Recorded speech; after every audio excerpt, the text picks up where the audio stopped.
I agree with you, Mr. Angwas, that coping up is not an easy thing to do. But you know, the reality is we should need to move on. So another question, sir, is I do believe that we cannot please everyone. So what are their sentiment, issues, and concern that they needs to be cared for? Thank you, Ma'am Rowena. So, number one issue that are being raised by our brother IPs, especially that they have contact numbers with me.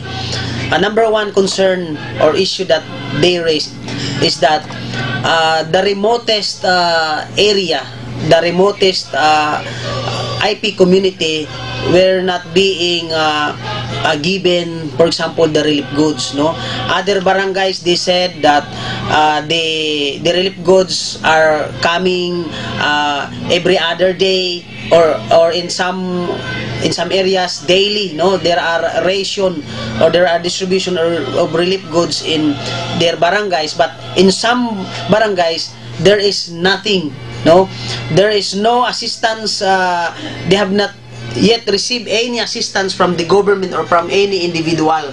So that is one concern. So I brought this matter to the operation center, and they said that the local officials in those barangays who were not given the assistance, those local officials have not yet submitted the reports to their municipality, and in that way the municipality also have not submitted the reports to the provincial level. So that is one problem that we have observed in the area.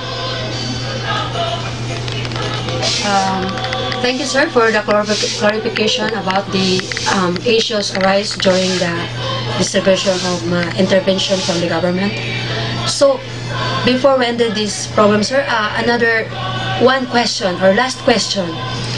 So what do you think is the best recommendation that you can suggest to the government so that the people can recover on this great loss of socio-economic and agricultural damage? Well, thank you. That is the best question that we are now that we want to recommend to the government. Imagine, Ma'am Rowena, we cannot afford that to see our people in the IP communities or even in the barangays to eat or to receive relief goods, a pack of 5 kilos rice with canned goods and noodles, and have them consume for a period of 3 to 6 months. No, we cannot imagine that experience. So in order that our people can recover, there is a need that the government, the financial assistance or the financial aid, for example, from the national or international agencies that reach to our municipality or province. I believe one suggestion is that there is a need for immediate financial assistance in those areas. And how do we manage this financial assistance? First is we must identify the rice field, the corn field, or the vegetable areas, the root crops, for example, to be planted. For example, rice, corn, and vegetables.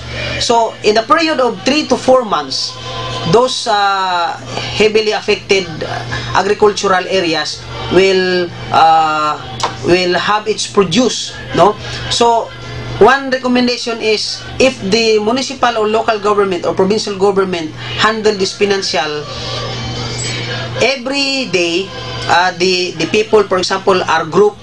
The women are separated from men, for example, in plowing in preparation of the rice field, from planting up to harvesting. No, so every day those persons working in that areas were given daily salary. No, so they will be paid daily, 250 or 300 per day, depending on the work that they have. So meaning every day a family have money to buy their needs in their everyday.